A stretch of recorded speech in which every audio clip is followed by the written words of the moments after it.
Secular Gujarat ન્યૂઝમાં આપનું સ્વાગત છે। શ્રી રામનવમીના તહેવારને લઈ મજલિસે ઇત્તેહાદુલ મુસ્લિમીન AIMIM ના વડોદરા શહેરના પ્રમુખ ઇમરાન શેખની આગેવાની હેઠળ પોલીસ કમિશનરની કચેરી ખાતે આવેદનપત્ર પાઠવ્યું।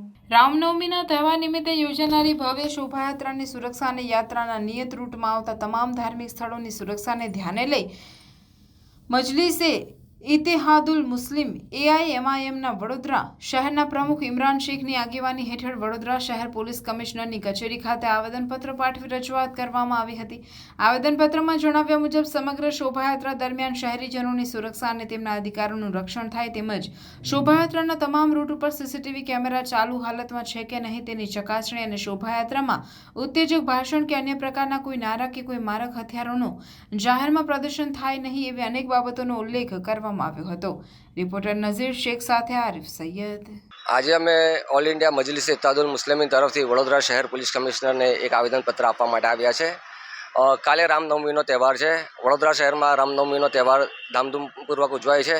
લોકો મોટી સંખ્યામાં જે શોભાયાત્રા અને સરઘસ હોય છે તેમાં જોડાતા હોય છે। આપ બધા જાણો છો કે ગયા વર્ષે રામનવમીના નિમિત્તે વડોદરા શહેરમાં કોમી તોફાનો થયા હતા અને વડોદરા શહેરની શાંતિ અને સુરક્ષા માટે એક ગંભીર સમસ્યા ઊભી થઈ હતી।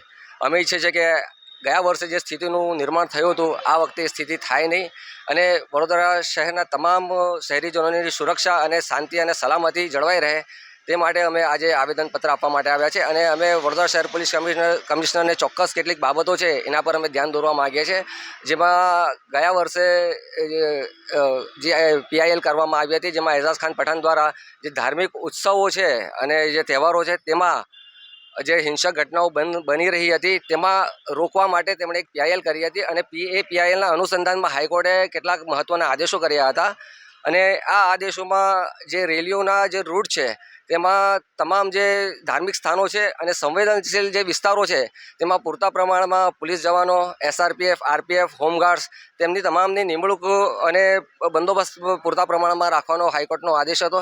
સાથે સાથે ડ્રોન અને CCTV સર્વેલન્સ અને વિડીયોગ્રાફી દ્વારા સંપૂર્ણ શોભાયાત્રામાં વિડીયોગ્રાફી કરવામાં આવે। સાયબર ક્રાઇમ પોલીસ સ્ટેશન દ્વારા જે સોશિયલ મીડિયા પર કોઈક એવા એલિમેન્ટ્સ અફવાઓ ના ફેલાય તે જોવાનું પણ કહેવામાં આવ્યું છે। સાથે સાથે જે શંકાસ્પદ હિલચાલ ધરાવતા લોકો છે તેમની અટકાયતના પણ કોર્ટે આદેશ આપેલા છે।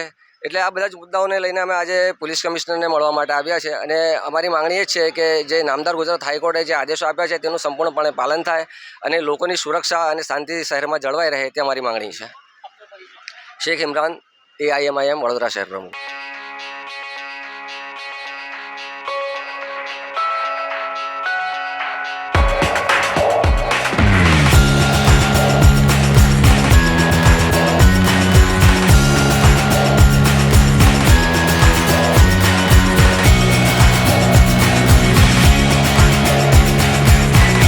સમાચારોની અવનવી અપડેટ્સ માટે જોતા રહો સેક્યુલર ગુજરાત ન્યૂઝ। સાથે સેક્યુલર ગુજરાત ન્યૂઝ ચેનલને લાઇક શેર અને સબસ્ક્રાઇબ કરો અને બેલ આઇકોન દબાવીને સમાચારોની ઝડપી માહિતી મેળવો।